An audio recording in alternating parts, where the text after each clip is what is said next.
አንተ አላስተያይህም ከነገሮች ከሁኔታው ጋራ ከዘላለም በፊት የነበር አሁንም የምትኖር ከልፋላ መላእክት ታጅበህ የምትመጣ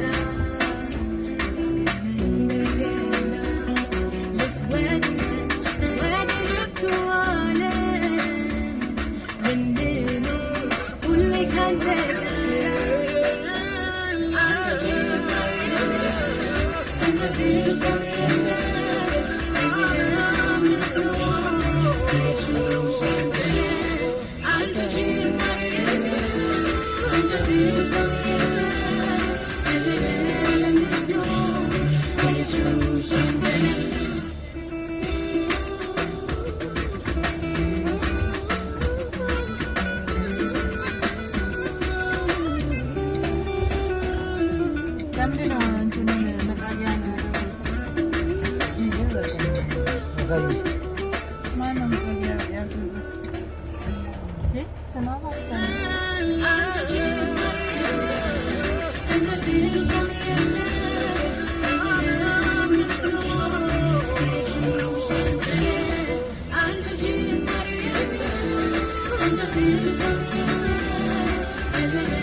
Okay.